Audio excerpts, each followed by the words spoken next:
घटना चक्र के इस विशेष कार्यक्रम में आपका बहुत बहुत स्वागत है। सबसे पहले आज का एजेंडा। सियासी वादों से बचते हुए रेल मंत्री सुरेश प्रभु का पहला बजट लोकसभा में पेश। प्रधानमंत्री मोदी ने रेल मंत्री को दी बधाई और प्रभु के बजट पर विपक्षी खेमे में अलग अलग राय। किसी ने बजट को बताया समझ से परे तो किसी ने कहा कहीं पिछले दरवाजे से न हो जाए रेलवे का निजीकरण। कई पहलू हैं इस बजट के, हम तमाम पहलू पर चर्चा करेंगे। सबसे पहले आपको बता दें, हमारे साथ सुनी चोपड़ा जी हैं, नेता हैं सीपीएम के, बहुत बहुत स्वागत है आपका। दिनेश सिंह है, नेता है भारतीय जनता पार्टी के। नमित वर्मा जी हैं, सीनियर जर्नलिस्ट हैं, वरिष्ठ पत्रकार हैं। संजय थापा है, वरिष्ठ पत्रकार। पुष्पन कुलश्रेष्ठ हैं, वरिष्ठ पत्रकार। सबसे पहले शुरुआत करते हैं सुनीत चोपड़ा जी से कि आपको इस रेल बजट की खास कौन कौन सी बातें लगी जो अच्छी है? मुझे तो एक चीज अच्छी लगी कि जो अनरिजर्व्ड कंपार्टमेंट्स हैं वो बढ़ाए जाएंगे, क्योंकि मैं खेत मजदूरों को संगठित करता हूं और हमने मांग की थी कि खेत मजदूर को रिजर्वेशन कभी मिलता नहीं है, तो जो अनरिजर्व्ड कंपार्टमेंट्स हैं उनको बढ़ाना चाहिए और उन्होंने कहा है कि कॉमन मैन के लिए ये होगा। लेकिन असलियत ये है कि ये बजट नहीं है, ये तो विजन डॉक्यूमेंट है। कोई कॉन्क्रिटाइजेशन नहीं है इन्वेस्टमेंट या अर्निंग्स की। और जहां लिखा हुआ है कि 8.5 करोड़ ये हम देंगे, ये 5 साल के लिए है। बजट तो एक ही साल के लिए होता है, तो ये 5 साल की बातें क्या हो रही हैं? तो मेरा ही कहना है।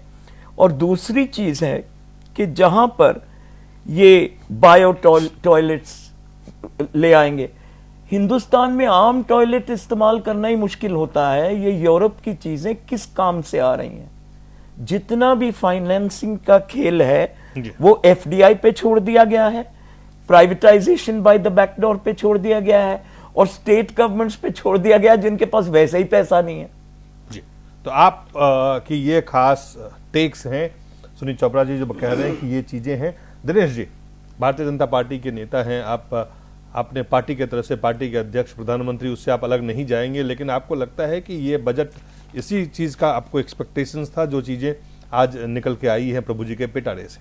निश्चित तौर पर दिलीप जी, बहुत दिन बाद एक बजट, आज पहला रेल बजट आज देखने को मिला कि जो राजनीति से हटकर बजट है। इसके पहले दिलीप जी बजट आते थे, हम सब देखते थे, जहां के रेल मंत्री होते थे वहां कल कारखाने लग जाते थे, जहां के रेल मंत्री होते थे वहां नई नई रेलगाड़ियां चल जाती थी। लेकिन पहली बार रेल बजट आया है जहां के मंत्री हैं वहां रेलगाड़ियां नहीं चली हैं, जहां के मंत्री हैं वहां कल कारखाने स्थापित नहीं हो रहे हैं, बल्कि संपूर्ण देश को सबका साथ सबका विकास का जो नारा था, उस नारे पर, जिसकी बात सुमित जी कर रहे थे, विजनरी। निश्चित तौर पे बजट तो विजनरी होना ही चाहिए और एक विजनरी बजट है और दूरगामी बजट है। इसका परिणाम आपको देखने को मिलेगा। मुझे लगता है कि भारतीय रेल के इतिहास में पहला एक विजनरी बजट। चलिए नमित वर्मा जी, आप भी वही चीज देख रहे हैं जो दिनेश जी देख पा रहे हैं, या अलग राय है, बिल्कुल अलग दृष्टिकोण है आपका इस बजट पे? विजन डॉक्यूमेंट और विजनरी दो अलग चीज होती है जी। और शायद अगर रेल बजट से इस सरकार के विजन को समझने का मौका मिला है, इस नए युग में जब प्लानिंग कमीशन को खारिज कर दिया गया है, तो ये समझ में आ रहा है कि सब कुछ एडहॉकिज्म पर छोड़ा जाएगा। ये विजन डॉक्यूमेंट भी है कि नहीं, उस पर भी मुझे संदेह है। ये तो एक प्रकार से एक एब्सोल्यूट एब्डिकेशन है of any responsible governance, whereby सब कुछ छोड़ दिया गया है भगवान भरोसे। और शायद इसको तो देखकर ये लग रहा है कि सरकार को इतने बहुमत के बावजूद अपने ऊपर भरोसा नहीं है कि वो 5 साल रहेगी, इसलिए कोई कंटिन्यूटी वाला स्कीमेटिक प्रेजेंटेशन का कोई इसमें मतलब न इसमें कोई स्कोप ही नहीं है। केवल ये है कि कैसे अगर 1 साल में सरकार चली जाए जी, तो जो वेस्टेड इंटरेस्ट होंगे इस सरकार के पीछे, उनका हिस्सा की अदायगी कैसे हो जाए, वो अपॉर्चुनिटी क्रिएट करने का जी। लीगल प्रोसेस को सबवर्ट करके वो अपॉर्चुनिटी क्रिएट करने का ये एक माध्यम है। That is all I can see in this document. That is all Namit Verma can see. Pushpendra, देखिए, मैं अपनी बात को फिर शायद रिपीट करूं कि जो बड़ी बात है इस बजट में वो ये हो सकती है कि अब तक हम ये देखते रहे हैं, मैं पहले भी कहता रहा हूं कि रेल मंत्रालय जो है वो जिस तरीके से अपने घटक दलों को खुश करने के लिए रेवड़ की तरह बांटा जाता था, वो एक तो सिलसिला बंद हुआ है। उसका पहला इम्पैक्ट ये है कि इस बार ये बजट जो है, जो इलेक्शन के कंसिडरेशंस होते हैं, जो वोट बैंक के कंसिडरेशंस होते हैं, वो मंत्री के अपने क्षेत्र में ले जाने के कंसिडरेशंस होते हैं, ये सियासी बजट ये नहीं है बिल्कुल भी।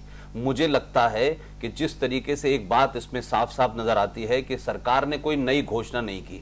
नई घोषणाओं के पीछे आप जानते हैं कि अगर हम पिछली घोषणाएं देखें तो मेरी एक मिसाल मैं फिर दोबारा से दूंगा कि 1995 के बजट में एक बीड में रेल लाइन के लिए एलोकेशन हो गया, पैसा भी बता दिया गया, और आज 20 साल के बाद इस इलेक्शन के दरमियान महाराष्ट्र में जब मैं वहां था तो दिलीप वहां रेल लाइन तक नहीं है। घोषणाएं बहुत सारी हुई हैं, लेकिन यह सरकार कम से कम, चाहे यूपीए ने की हो, चाहे उससे पहले एनडीए ने की हो, चाहे यूनाइटेड फ्रंट ने की हो, उन तमाम घोषणाओं को पूरा जो करने की कोशिश कर रही है। कह रहे हैं हम अगर नई घोषणाएं कर दें तो पुरानी नहीं होती हैं, और घोषणाएं होना बहुत आसान बात होती है। और 90% घोषणाओं में या तो आपका वोट बैंक का कोई एजेंडा होता है या फिर आपके सामने इलेक्शन का एजेंडा होता है। और इस सरकार के सामने भी वेस्ट बंगाल और बिहार का इलेक्शन था, यह भी ये कर सकती थी। तो मुझे लगता है बहुत जमीनी तौर पर एक बैलेंस बजट है, जिसके बारे में यह हम नहीं कह सकते कि यह किसी एक्स को फायदा पहुंचाने, वाई को फायदा पहुंचाने, और इस किस्म की बात कहना या इस किस्म को कहना कि सब पीछे के दरवाजे से आ रहे हैं, तो ये बिल्कुल वैसे ही है जैसे नरेंद्र मोदी के बारे में चुनाव से पहले कहा जा रहा था देश बांट देगा फलाना। ये जो इस तरीके की अफवाह और इसे माहौल बनाने की कोशिश हो रही है कि जो हम थे वो तो बिल्कुल सही था, जो इन्होंने अच्छा किया है वो भी खराब है। ये मुझे लगता है कि इस पूरे बजट को राजनीतिक चश्मे से देखने की जरूरत नहीं है। चलिए संजय जी, जो सेलियंट पॉइंट्स है, जो हम कई बार लगातार हम दिन से देख रहे हैं, इस बजट के कई पहलू हैं जिस पे अलग अलग राय, राजनीतिक राय अलग अलग हो, लेकिन अगर एक विश्लेषक के तौर पे आप देखें तो क्या इकोनॉमिक जो है दृष्टिकोण में, इकोनॉमिक जो डेवलपमेंट है उसमें, जैसा उन्होंने सबसे पहले अपने बजट में यही कहा है कि railway will contribute to the growth of economy, economic growth it should be the partner. तो अगर उस चीज को क्या आप इसमें देख पा रहे हैं, या जो नमित वर्मा जी कह रहे हैं कि यहाँ पे जो है एडहॉकिज्म इस बजट में चीजें दिख रही है? देखिए, मैं दिलीप जी एक चीज बताना चाहता हूँ कि नेटवर्क, रेल नेटवर्क एक ऐसा नेटवर्क है जो कि जीडीपी ग्रोथ के लिए बहुत एक बिग फैक्टर है for the growth of the economy. अच्छा, हमारा 4th लार्जेस्ट नेटवर्क है rail network in the world. अच्छा, चाइना में भी अगर आप देखें तो रेल नेटवर्क की ग्रोथ की वजह से उनकी इकोनॉमी में काफी बढ़ावा मिला है, पहले बात। दूसरी बात यह है कि अगर निजीकरण से, जो आप बोल रहे हैं कि पिछले दरवाजे से निजीकरण से कुछ लोग या कुछ इस तरह तत्व आ जाते हैं, तो देखिए अब क्रिटिकल फैक्टर तो हर जगह रहेंगे, पर एक अच्छी बात यह रही प्रभु जी की इस बजट में कि उन्होंने काफी डिटेल में कहां से फंड्स आएंगी और कितने फंड्स जाएंगे, और इनके जो लैंड बैंक है, जो रेलवेज के लिए बहुत बड़ा लैंड बैंक है, उसको मोनेटाइज करेंगे, ना कि उसको बेचेंगे, पर उसको लीज में देके या उसको रेंट में उसको उपयोग करके वो करेंगे। दूसरी और एक और इसमें यह है कि इन्होंने काफी जो बोरोइंग्स पे बोरोइंग से पैसे जुटाने की स्ट्रैटेजी बनाई है। तो मेरे को लगता है कि जैसे पिछले बजटों में जहां पे घोषणाएं होती थी, इस बजट में कि भाई हम रेल लाइन बिछा देंगे और ये कर देंगे वो कर देंगे, इस बजट में हमें उन्होंने ये दिया है कि हम कहां से पैसे जुटाएंगे जी। मेरे को लगता है ये एक अहम मुद्दा और एक बिल्कुल अनकन्वेंशनल बजट, हिस्ट्री मेकिंग, इस तौर पे मैं देखता हूं उसको। नमित वर्मा जी ये कह रहे हैं कि हिस्ट्री मेकिंग और उसमें कहां से हम पैसे लाएंगे, इसमें फोकस है, क्योंकि जितने वादे आप कर चुके हैं, जितनी घोषणाएं आप पीछे कर चुके हैं, 10 साल में 99 ऐसे प्रोजेक्ट अनाउंस किए गए जिसमें से एक प्रोजेक्ट अभी पूरा हुआ है, 30 साल पहले के 4-4 प्रोजेक्ट्स अभी भी पड़े हुए हैं। तो इस बैकलॉग को हम अपनी नई घोषणा नहीं करके, पहले की सरकारों ने जो घोषणा की है पहले हम उसके लिए धन जुटाएंगे, साधन मोबिलाइज करेंगे और फिर इन चीजों को हम सुनिश्चित करेंगे। ऐसा है, history making yes, what will that history be? जन्म भी इतिहास होता है, मरण भी इतिहास होता है। भारतीय रेल भारत सरकार की सबसे बड़ी कारोबारी व्यवस्था है, जिसको आजादी के बाद के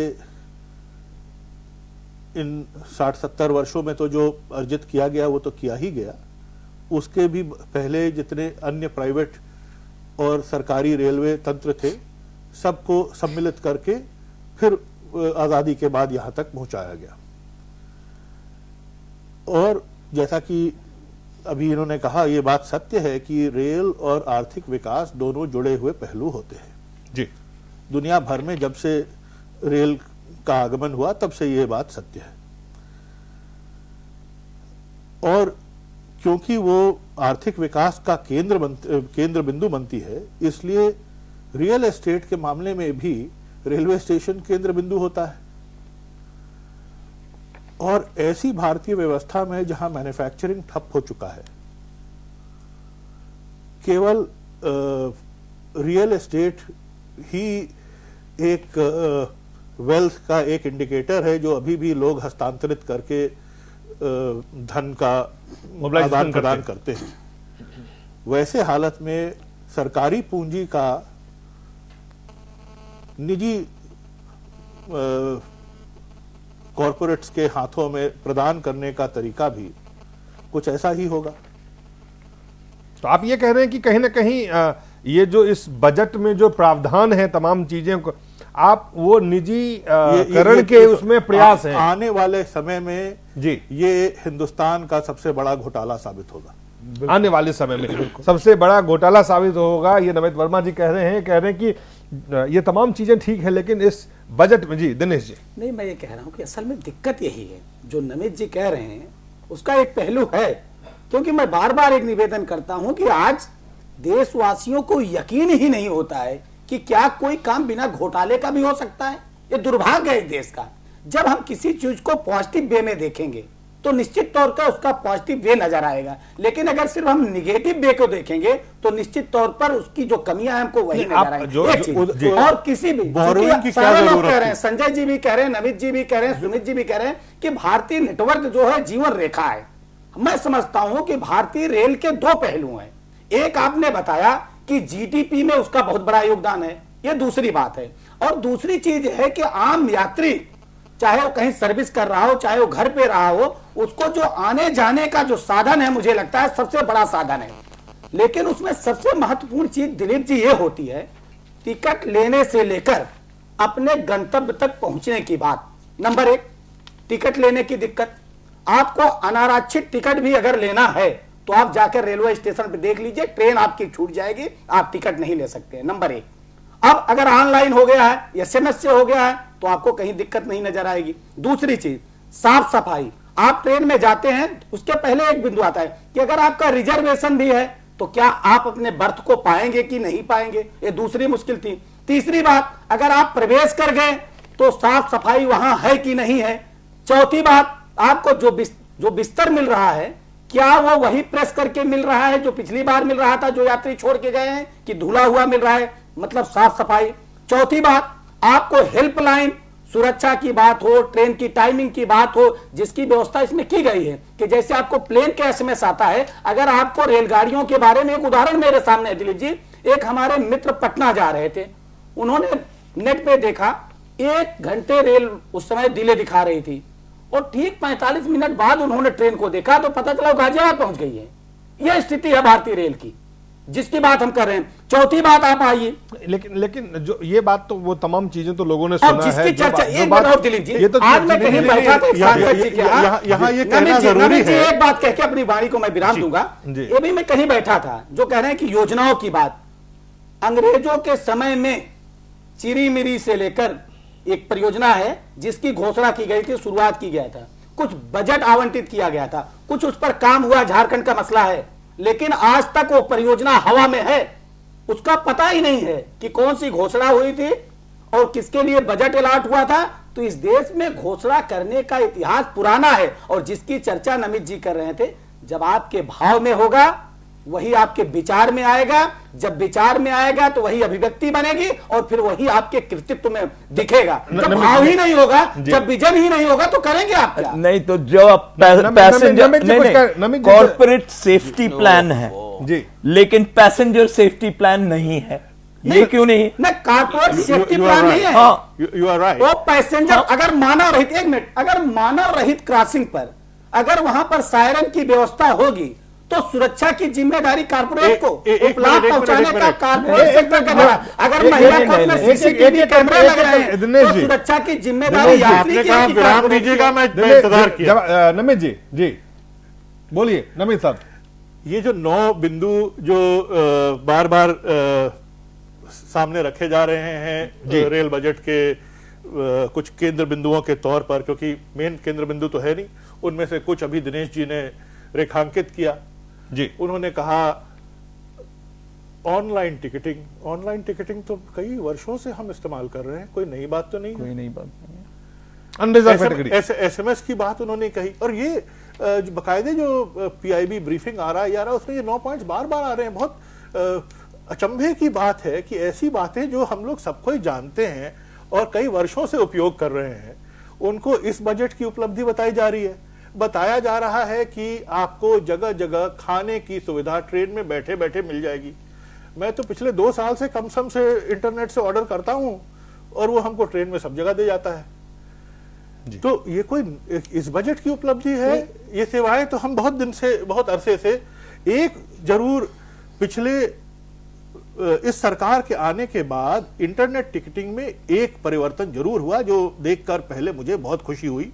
1-2 महीने पहले परिवर्तन हुआ जी।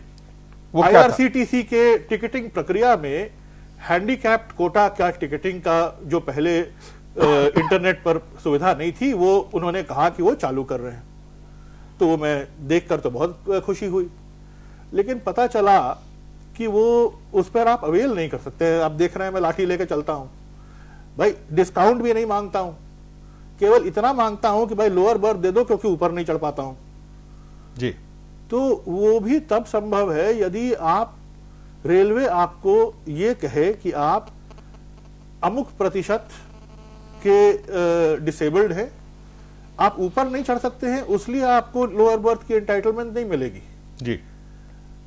आप अंधे हैं तो आपको लोअर बर्थ का एंटाइटलमेंट मिलेगा। मैं उस सुविधा का फायदा नहीं ले पाता हूं, डिसेबल्ड हूं जी, लेकिन इस ढंग की डिसेबिलिटी ये आई है कि कोई डिसेबल्ड व्यक्ति उसका फायदा नहीं ले सकता है।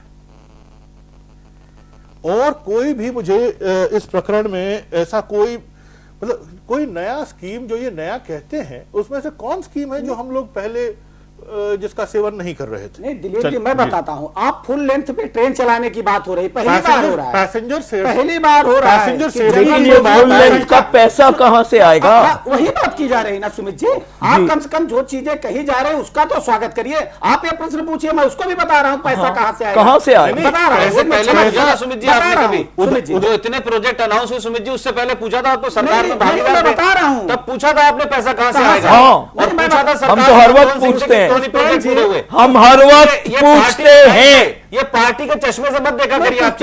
नहीं, और ये पॉलिटिक्स है, अमीरों के हित का पॉलिटिक्स, गरीबों के हित का पूछा था पॉलिटिक्स। सरकार से कि इतनी योजनाएं, ये भी पॉलिटिक्स होता है, ये भी पॉलिटिक्स होता है। अगर कंपनियों के नाम पर स्टेशन बनेंगे, अगर कंपनियों के नाम पर स्टेशन बनेंगे, एक उदाहरण मैं बता रहा हूं, उससे आमदनी होगी तो एक कंपनियों को फायदा पहुंचाना है। आप कहेंगे कंपनी, हाँ, फायदा पहुंचाना है, वो टोल टैक्स की तरह आपसे पैसा लेंगे, वो उसकी रोक नहीं है। और आपको कह रहे जो नया है, एक सेकंड में सिर्फ नमित वर्मा और आप सबके सामने एक, इसमें मैंने जब मैं आज बैठा हुआ था वो बजट पढ़ रहे थे, उसमें एक बड़ा इंटरेस्टिंग सा चीज था, अनारक्षित श्रेणी की टिकट खरीद को जो बिल्कुल सरल बनाया गया है, उसके लिए ऑपरेशन 5 मिनट हाँ नमित साहब जी, अच्छा है। ये एक नई सोच, नई समझ की आम लोगों, जो लोग ज्यादातर लोग आरक्षित डब्बे में चलते हैं, उनके लिए एक अच्छी सुविधा है जिसका स्वागत आप कर सकते हैं। छोटे अगर ये सफल हो जाए, ये तो बात की बात है, देखने की बात है। अगर सफल हो जाए तो मैं बहुत स्वागत करूंगा। लेकिन जो मुझे अभी तक देखने का, डिफेंस वाले के लिए जो पहले वारंट की जरूरत होती है उसको खत्म किया जाता है यहाँ से। ये एक वो लोग ऐसे हैं जो लगातार परेशानियों का, अगर आप अक्सर ट्रेन में चलेंगे तो आपको ट्रेन के दो बॉगी के बीच में अपना बॉक्स रख के बैठे हुए मिलेंगे। ये सब तो इंटरनेट से जो मानव जीवन में जो अंतर आ रहे हैं जी, ये तो लगातार आते रहेंगे। बहुत कुछ आ चुका है, बहुत कुछ आना है, वही उसका हमेशा स्वागत। फंडामेंटली कहां पे आपको लगता है शंका ये हो रही है जी कि भारतीय रेल सरीके सरकारी उपक्रम बोलना अनुचित होगा, ये तो सरकारी विभाग है जी, लेकिन जिसको कि धन से बहुत ही सक्षम माना जाता है, अचानक उसको बोरोइंग क्यों करना पड़ रहा है इस मात्रा में? और बोरोइंग के सरकार क्या ये खुलासा करेगी? व्हाइट पेपर आज रखा गया है कि इस बोरोइंग का आधार मॉर्गेज है क्या? एग्जैक्टली ये खुलासा नहीं हो पा रहा है। एक चीज वही नमित जी, मैं बार बार कह रहा हूं कि हमने कहा कि अभी ट्रेन एक्सीडेंट होता था, पर नया क्या है? ट्रेन एक्सीडेंट होता था, बोगी के ऊपर बोगी चली जाती थी, उसके लिए नई डिवाइस लगाने की बात हो रही है। विषय अलग है, विषय अलग है, क्षति कम हो। जो एक विषय पर सुनिए, आपने कहा, मैं आपको 11 पॉइंट बता रहा हूं। स्टेशन का पुनर्विकास कैसे हो, ये इस रेल बजट में हो। क्षमता का संवर्धन कैसे हो, इस रेल बजट में है। संरक्षा यानी सेफ्टी कैसे बढ़े, वो इस बजट में है। टेक्नोलॉजी का अपग्रेडेशन कैसे हो, ये इस बजट में है। विकास और साझेदारी कैसे, जिसको पीपी मॉडल आप करें, वो इस बजट में है।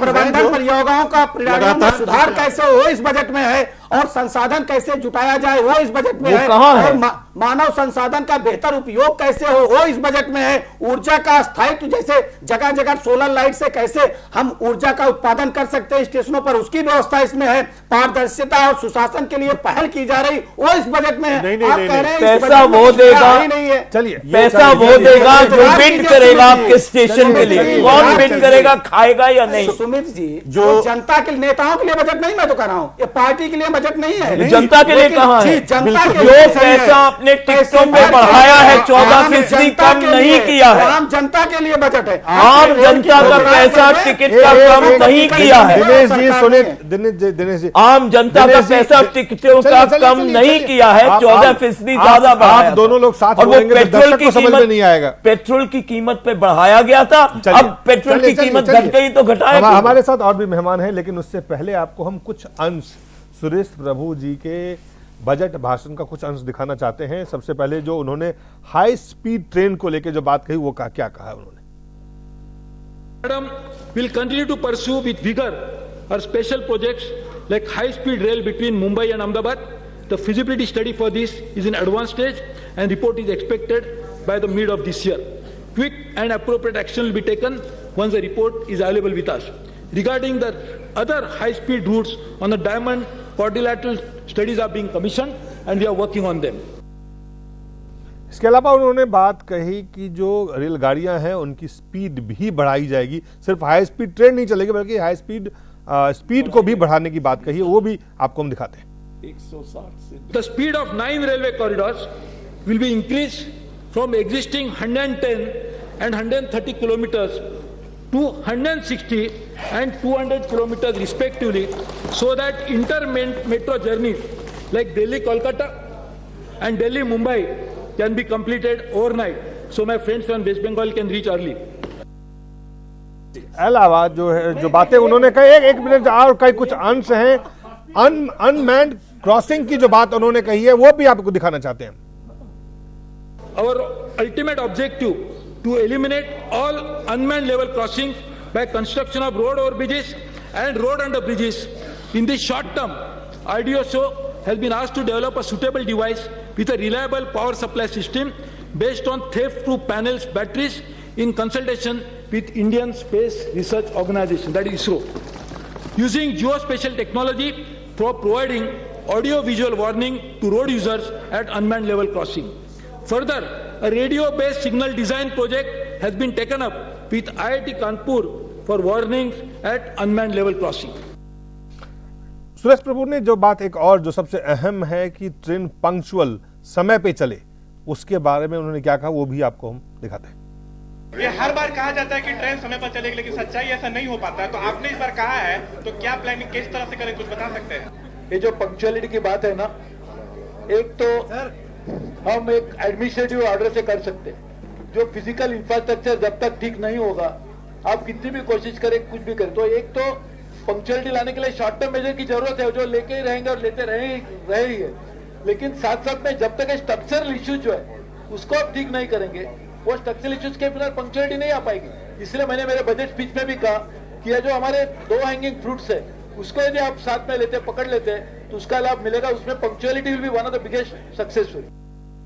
सवाल सुरेश प्रभु जी से जैन टीवी के संवाददाता ने पूछा और उनका ये जवाब था। लेकिन उससे पहले हम ब्रेक पे जाए।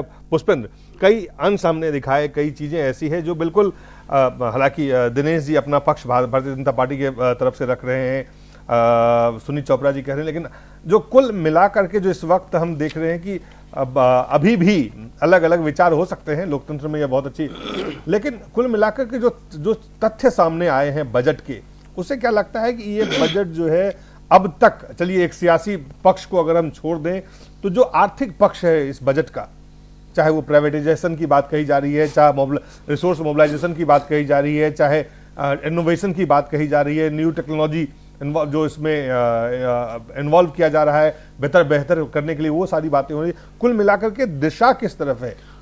देखिए, मैं फिर कहूंगा इस बात को कि ये भारतीय रेलवे का बजट है। ये किसी क्षेत्र विशेष का कहीं नहीं ट्रेन पहुंची है, कि उत्तराखंड में क्यों नहीं गई, कि बंगाल में क्यों नहीं गई, कि मैं कह रहा हूं कि ये उस तरीके से नहीं हुआ है। और अमूमन दिलीप, हम तमाम सारे लोगों का ये एक्सपीरियंस है कि जब भी रेल बजट आता है, ये 10-12 सवाल हर आम आदमी कहता है, यार रेल का किराया बढ़ा दिया, सब ट्रेन टाइम पे नहीं आती, बाथरूम टूटे हुए हैं, यार पैसा ज्यादा लेते हैं, स्टेशन पे गंदगी है। ये 5-7 सवाल मैं समझता हूं हर बार आते हैं। दूसरा, एक रेलवे की खबर जब आती है, जब सुबह 7 बजे खबर आई कि साहब पता चला अनमैन रेलवे क्रॉसिंग पे इस बच्चों की एक स्कूल बस जो है वो स्वाह हो गई और 70 बच्चे मर गए। मैं ये कह रहा हूं कि प्रभु जी ने बड़ी घोषणाएं नहीं की, बहुत बड़े वादे नहीं किए, करोड़ों के कहां से पैसा आएगा, कैसे। मैं एक आम आदमी की हैसियत में मुझे लगता है कि कस्टमर के सिलसिले में जो उन्होंने थ्रस्ट दिया, उसमें से एक कस्टमर सर्विस है, क्लीनलीनेस के ऊपर उन्होंने बात की है, स्टेशन की सफाई के बारे में बात की है, टॉयलेट्स की सफाई के बारे में उन्होंने बात की है। मैं कहता हूं कि जो बेसिक चीजें हैं, जिसकी सुमित जी भी कह रहे थे कि पहले 24 बोगियां थी, अब उसमें 26 बोगियां की गई हैं, तो वो 2 अच्छा है। तो ये मैं कह रहा हूं कि देखिए बेसिक क्या है हमारे यहां। अगर हम रेल बजट को देखें तो इस देश में कितने % ऐसे लोग होंगे जिनको वाईफाई जरूरत होगी? वो बहुत कम % के लोग हैं। लेकिन जो नीचे के लोगों की बात कोई नहीं कर रहा है, जहां पे टॉयलेट में लोग सफर करते हो, जहां टॉयलेट ही ना होते हो, जहां स्टेशन पे गंदगी होती हो, टिकट के लेकर के उन्होंने कहा कि साहब वेंडिंग मशीन लगाई जाएंगी ताकि वहां लंबी लंबी क्यों ना। तो ये छोटी छोटी बातों पे जो इन्होंने बजट पे ध्यान दिया है, मुझे लगता है इसकी इसलिए जरूरत थी कि हम आगे बढ़ते चले जा रहे हैं, घोषणाएं होती चली जा रही है, रेल बेचता चला जा रहा है, एक्सीडेंट बढ़ते चले जा रहे हैं, पैसा आ नहीं रहा, 1 रुपए कमाई है 90 पैसे वापस जा रहे हैं। तो कहीं इस पर रोक लगनी चाहिए थी। एक गवर्नमेंट जो इलेक्शन मोड में इस देश में हर 2 महीने बाद 4 महीने बाद जाती हो, इस तरीके के बजट बना करके पब्लिक के सामने जाने का रिस्क लेने की यह कैपेसिटी नहीं थी माजी के अंदर। यह है, मैं कहता हूं उसको उस लेवल तक अप्रिशिएट तो करना ही चाहिए।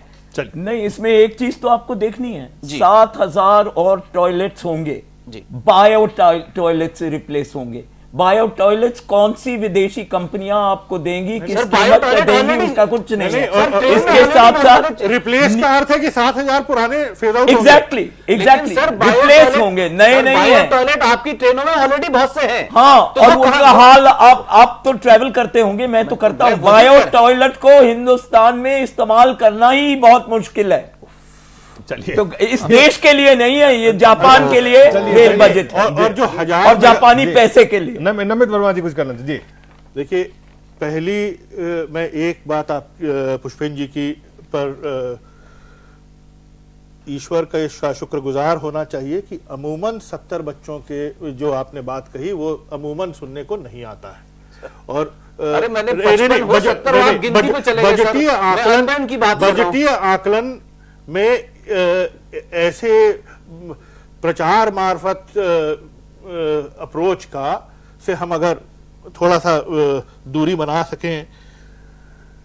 चलिए वो 7 बच्चे को one life lost is also very important, very precious. आप घटना की बात नहीं, मैं ये कह अनमेन क्रॉसिंग के ऊपर कभी ध्यान नहीं दिया गया, अनमेन क्रॉसिंग पे ध्यान दिया। मेरा रेफरेंस वो है, आप गिनती 2 साल से गलत है, 3 साल से गलत है। 3 साल पहले पॉलिसी पारित हो चुकी है जी। मौजूदा मंत्री महोदय ने भी बहुत ग्रेशियसली उन्होंने ये जो नई स्कीम्स का जो आपने दिखाया, उन्होंने ओपन किया ये कहते हुए कि हम बंबई वाले इस कॉरिडोर पे इस ट्रेन को कंटिन्यूड रखेंगे, प्रोजेक्ट को, सिमिलर प्रोजेक्ट्स और इंप्लीमेंट करेंगे। और जहां तक अनमैन्ड क्रॉसिंग्स की बात है, आज से 3 साल पहले भारतीय रेल ने यह फैसला कर लिया है कि अनमैन्ड रेल क्रॉसिंग्स को हर जगह फेज आउट करना है। और मंत्री महोदय ने अभी भी उसी पुराने स्कीम का एड्रेस किया है ना। 3 साल पहले आपने घोषणा की, लेकिन नहीं, क्या बात हुई? सब कुछ आप ही ने कर दिया, तो रेल मंत्री को तो बजट ही नहीं बनाना चाहिए था आपके हिसाब से। तो क्लैरिफाई कर रहा हूं, मंत्री महोदय ने स्वीकार किया जी कि आरडीएसओ में उसका प्रारूप तय हो चुका है, जो 3 साल पहले शुरू किया गया था फॉर अंडरग्राउंड क्रॉसिंग्स, जो कि भारत में कई शायद 20,000 ऐसे क्रॉसिंग्स का मैपिंग भी हो चुका है। 11,500 बताया जी। अभी 11,500 का उन्होंने फर्स्ट फेज कहा होगा, 20,000 की मैपिंग हो चुकी है 3 साल पहले। और उन्होंने अभी ये कहा भी कि आरडीएसओ ने ये प्रारूप तय कर लिया है, जो कि एक दिन में नहीं तय होता है। And he has been very gracious in admitting that continuity. So all that is good. All that railway is doing is very good. There is no dispute. जी। Where is the money coming from? What are the basic concerns, fundamental concerns? The issue is different. Fundamental issues क्या हैं? These are ongoing, continuous issues, ji, which are administrative issues. In the budget, we are looking to see if there is a direction for the railways. That direction is just not visible. That direction is not visible. What What you are saying कि आपको दिशा नहीं दिख रहा है कि railway किस तरफ जा रहा है, ये आप कह रहे हैं नबील वर्मा जी? नहीं, ये भी नहीं कह रहा हूं। जी, आधार पे if there is any addition to what is available, ji, no additional direction is visible. What is happening? The railways has a very competent bureaucracy. It has it has the largest bureaucracy that any department in this country has.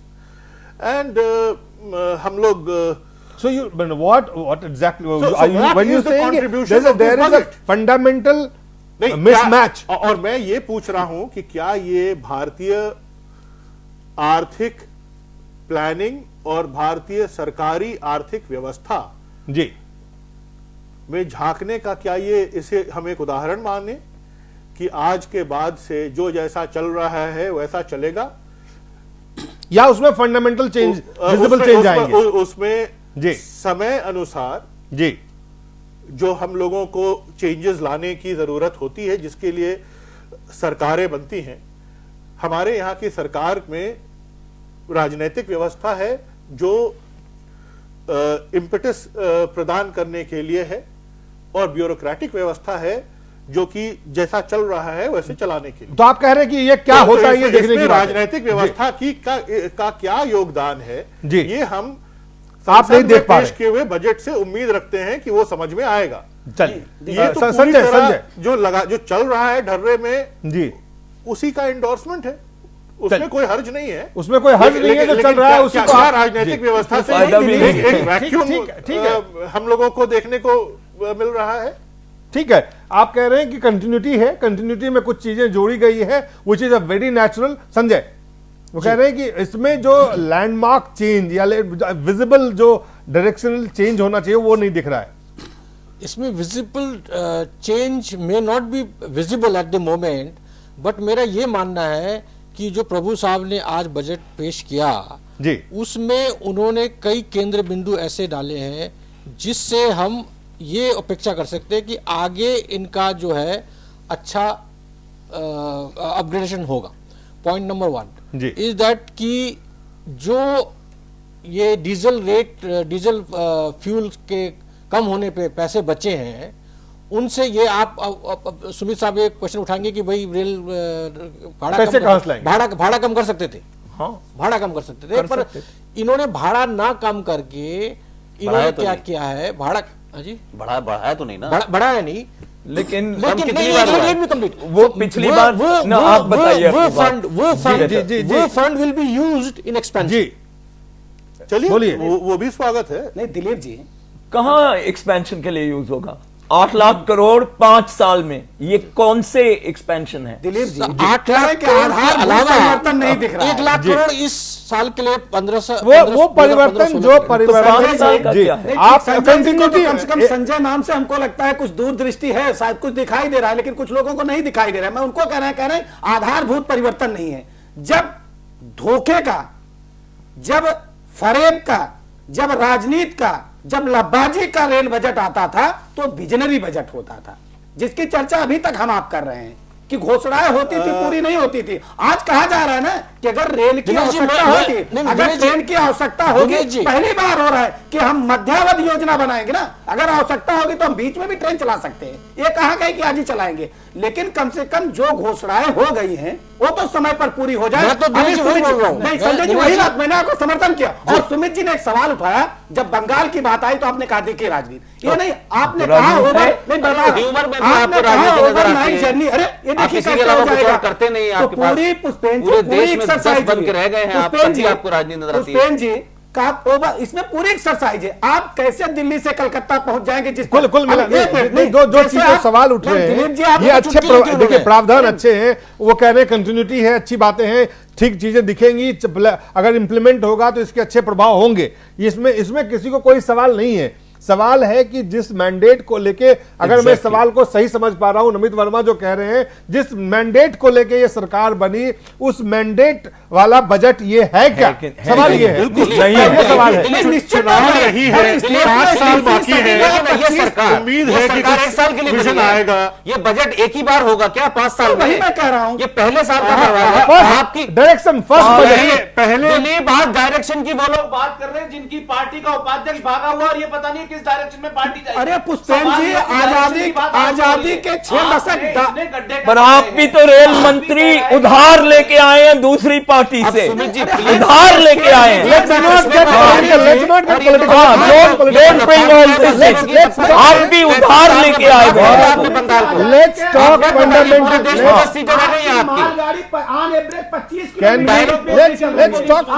Let's talk fundamental part. मालगाड़ी के लिए, जरा चश्मा बदलिए, मालगाड़ी के लिए transport logistic corporation लगाई हुई है, वो कहां से, किसकी जेब में? उसके लिए विकासवादी एक थोड़ा सा ब्रेक लेना पड़ेगा, कमर्शियल ब्रेक, जल्द वापस लौटते हैं।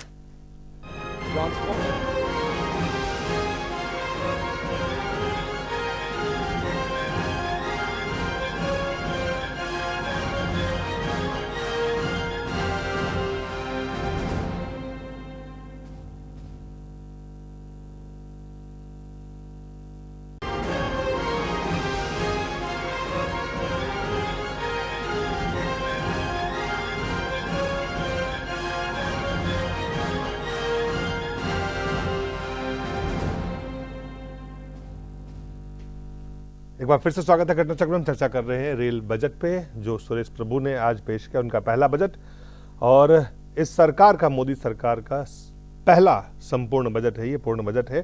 सबसे पहले कुछ विपक्ष के जो नेता हैं उनकी कुछ प्रतिक्रियाएं आपको हम दिखाते हैं। पीएल पुनिया क्या कह रहे हैं वो सुने आप। लोगों को निराश हुई है, कोई बहुत अच्छा बजट नहीं है, कोई नई लाइन नहीं है, कोई नई ट्रेन नहीं है। बुलेट ट्रेन की चर्चा बड़े शोर शराबे से पिछली बार की थी, अब की बार तो वो भी गायब है। जो पहले यूपीए सरकार के दौरान में बॉय टॉयलेट्स की बात हुई, ट्रेन स्पीड बढ़ाने की बात हुई, वही सब बातें हैं, उसके अलावा कोई नई बात नहीं है। उन्होंने जनरल भाषण दिया है। ये अच्छी बात है इसलिए क्योंकि पुरानी इतनी योजनाएं अधूरी पड़ी हैं। मुझे उम्मीद है कि रेल मंत्री नई घोषणा न करके जो काम किया है तो पुरानी योजनाओं को पूरा कर देंगे। अगर ये रेल मंत्री पुरानी योजनाओं को, अधूरी योजनाओं को पूरा कर देंगे तो मैं इस बजट को अच्छा मानूंगा। पूर्णतः निराशाजनक, और मैं तो कहूँगा लोगों की आशा को तोड़ा है इन्होंने और उत्तर प्रदेश और देश को उपेक्षित किया। और एनडीए के नेता क्या कहते नजर आए, ये भी आप देख लें। देखिए, रेल बजट हर मायने में मैं इसको अनूठा और अनोखा बजट के रूप में मानता हूं। बहुत ही बढ़िया रेल बजट प्रेजेंट किया गया है और सबसे ज्यादा बढ़िया ही नहीं लेकिन एक बहुत हिम्मत वाला, जहां किसी रेल मंत्री ने आज तक इतनी हिम्मत नहीं जुटाई कि पॉपुलिज्म से हट के बिना किराए को बढ़ाए आप लोगों को वो फैसिलिटीज दें जो हर एक ट्रेन का ट्रैवलर आज आस करता है और ट्रेन के उतरने के बाद एक्सपीरियंस के बारे यही कहता है कि ये होना था, वो होना था। वो एक एक छोटी छोटी चीज को पूरा करने के लिए नहीं, लेकिन मैं कहती हूँ हजार ऐसी चीजें जिसके बारे आज तक से पहले किसी रेल मंत्री ने सोचा ही नहीं, चाहे वो अंगहीन लोगों के लिए हो, स्पेशली एबल्ड लोगों के लिए हो, चाहे मल्टी लैंग्वेजेस में टिकट बुकिंग हो, चाहे ब्लाइंड लोगों के लिए ब्रेल में पढ़ने के लिए हो, या औरतों की सुरक्षा। ऐसी चीजें ऐलान की गई हैं। बिसाइड्स मॉडर्नाइजेशन, आम जनता के साथ जुड़ी हुई छोटी छोटी चीजें जिससे उनकी जिंदगी में बहुत बदलाव आ सकता है। मेरे हिसाब से बहुत ही एक innovative out of the box budget है। इसमें प्राथमिकता हमारे एग्जिस्टिंग इंफ्रास्ट्रक्चर को मजबूत करने पे दी गई है। जो रिसोर्सेज हमारे पास है उसको हम कैसे बेहतर कर सकें। तो मेरे हिसाब से देखिए, विस्तार करना, रेलवे हमारी लाइफलाइन है, उसका विस्तार होना भी बहुत ज़रूरी है। पर जो चीज़ें हमारे पास हैं उसे हम कैसे कस्टमर के लिए बेहतर कर सकें, कैसे सर्विसेज दे सकें, कैसे सिक्योरिटी सेफ्टी मेजर्स को कैसे इम्प्रूव किया जाए, को लेके बहुत शिकायतें आती हैं, उसको कैसे इम्प्रूव किया जाए, तो उस पर फोकस किया गया है। एक अहम सवाल, पॉपुलिज्म और पॉलिटिक्स से हटकर एक बोल्ड बजट है जो कुछ राजनेता कहते आए, क्या ये सवाल बनता है? अहम सवाल है और बहुत कम शब्दों में नमित आपसे शुरुआत करेंगे। पॉपुलिज्म से और पॉलिटिक्स से हटकर ये बजट है। नहीं, आप अभी आखिरी क्लिप आपने दिखाया जी, he got it absolutely right. He didn't say thinking out of the box. He said budget itself is out of the box. That is precisely the point which I have been making. Ji, no, but my question is it the budget does not conform to पहली बार क्या ये सवाल सही है कि पहली बार populism से, सियासत से हटकर, लीग से हटकर एक बजट प्रेजेंट किया गया? Do you agree with this? नहीं। Is it a bold budget by any railway minister so far?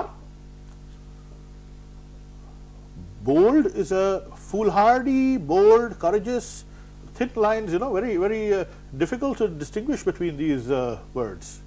चलिए, पुष्पेंद्र, पॉपुलिज्म पॉलिटिक्स से हटकर एक बोल्ड बजट के रूप में इसको देखा जा सकता है। दिलीप, मैंने पहले ही कहा कि ये सियासी बजट नहीं है, कतई तौर पे नहीं है। बंगाल में चुनाव होने वाले हैं, बिहार में चुनाव होने वाले हैं, यूपी में चुनाव होने वाले हैं, लेकिन इन सबको ध्यान में नहीं रखा गया। और इसके अलावा जो छोटी छोटी चीज जो मैं कहता हूं कि वो जो अकाली दल की जो लेडी हैं जो कह रही थी, मिनिस्टर भी हैं हरसिमरत, मैं कह रहा हूं इन चीजों की इंपॉर्टेंस है। और दूसरी बात यह है, यूपीए ने कितनी अच्छी घोषणाएं की, बुरी की, ये विषय नहीं है। सवाल यह है वो घोषणाएं हुई, उन घोषणाओं को ठीक है सरकार से 10 साल बाद हट गए, लेकिन ये सरकार उन चीजों को इंप्लीमेंट करने के लिए साधन जुटा रही है। अच्छी थी बुरी, ये बड़ी चीज है। नहीं, सरकारें हमेशा कहती है इसको लाके हम लाएंगे, ये रेल वहां जाएगी जहां मंत्री, ये वहां जाएगा, कोई अमेठी में कारखाना जाएगा, कोई रेल वहां, ये तमाम सारी चीजें नहीं है। ये बड़ी बात है, सरकार जो चुनाव में एक राज के जा रही हो वहां जरूर इस तरीके की चीजें करती रहे। ये बोल्ड है, इसको मानिए। सुनील चोपड़ा जी, ये आप इसको आप भी शुरुआती जो आपके स्टेटमेंट थे कि इसमें कुछ चीजें अलग है, कुछ चीजें तो अच्छी हैं, उसमें हर चीज में वो हर जगह होता है, कुछ चीजें हमेशा उसको इनकार नहीं करना, लेकिन इसमें खतरा ये है जी कि इस बजट में आंतरिक धन कहां से निकलेगा है नहीं। ये विदेशियों को आप अपने स्टेशन, अपनी रेलवेज और अपनी इंडस्ट्री बेचने की तैयारी कर रहे हैं। चलिए ये नीलाम करने की तैयारी कर रहे हैं। आप ये कह रहे हैं कि इसमें निजीकरण, इसमें प्राइवेटाइजेशन और निजीकरण विदेशियों जी निजीकरण, देसी पैसा निकालो। एक पक्ष है निजीकरण, इसके पीछे है जो कह रहे हैं, बिल्कुल है। योजना परियोजना आई तब भी सुमित जी जैसे मानसिकता वाले जो दल हैं उनका यही कहना था कि पैसा कहां से आएगा। आज क्या हुआ, बना कि नहीं बना? आज चिंता मत कीजिए, आप कह रहे हैं कि विजनरी नहीं है, आपको सहज कीजिए, ये आपके लिए संभव होगा। निमित जी, आपको सहज सरल और सुखद यात्रा और सुरक्षित यात्रा मिले। पहली बार किया गया है, पिक एंड ड्रॉप की फैसिलिटी दी गई है। आप अगर कोई बुजुर्ग यात्रा कर रहा है तो पिक और ड्रॉप, आप कहने कोई बिजनरी नहीं है, अजीब बात कर रहे हैं। गर्भवती महिलाओं के लिए, बुजुर्गों के लिए, मेरा सवाल निजीकरण अब इन्हीं से पूछ लीजिए लोअर बर्थ कहाँ मिलती है। ठीक है सुमित संजय सुमित जी से एक लाइन कहनी। सुमित जी, हम लोग कल डिस्कशन कर रहे थे भूमि अधिग्रहण के ऊपर। बिल्कुल, आपसे ज्यादा प्रखर था मैं इस मामले पे। बिल्कुल, मेरा सिर्फ कहना यह है कि अगर ये सरकार इस रेलवे को चलाने के लिए स्टेशनों को विदेशियों को बेचेगी, रेलवे की जमीन बेचेगी, तो यही मंच होगा। जमीन बेच नहीं रहे हैं, जमीन बेच नहीं रहे। मेरी सुन लीजिए मेरी बात को। मैं कह रहा हूं जो बात आप अंदेशा जाहिर कर रहे हैं, हम यही रहेंगे और उतनी ही प्रखरता के साथ उसका विरोध होगा। लेकिन ये अभी भविष्य की बात है, उसके बारे में अभी जब गाय घर से भाग जाए तो हम उसके पीछे भागेंगे, क्या फायदा। सुनील चोपड़ा जी, संजय, क्या प्राइवेटाइजेशन जी के जितने भी आज जो भी रेल बजट में कहा गया है, कि आपको लगता है कि जो अंदेशा, जो आशंकाएं हैं कि पीछे से निजीकरण करने की कहीं ना कहीं इसमें सोच है, समझ है, बजट में इस तरह की बातें हैं, क्या आपको लगता है कि ये चीजें हैं उसमें? दिलीप जी, मेरा ये मानना है, देखिए हम 67 साल इंडिपेंडेंस के पार कर चुके हैं। अब वो दिन लग गए कि जब हम पब्लिक सेक्टर को एक बहुत बड़ा मोनोलिथ माना करते थे और we were calling it temples of public sector, modern democracy, modern India, and the public sector was called the temples of modern India, and Nehruvian era में हम जी रहे थे। Slowly, what I'm saying is हम dismantle नहीं कर रहे हैं Indian railways को, but what I'm saying is slowly एक competition लाना चाहिए। एक competition अगर वो प्रावधान है इसमें, वो है, वो कहाँ है? हाँ, वो इस बजट में है। हाँ, तो वो निजीकरण जो है, हम रेलवे का निजीकरण तो ऐसा नहीं कर रहे हैं ना, हम उसके कुछ प्रॉपर्टी को अलग कर रहे हैं, है उसके कुछ अधिग्रहण करा रहे हैं, केवल उसके इकोनॉमिक मलाई को कुछ लोगों को उपलब्ध करा दे रहे हैं। एग्जैक्टली,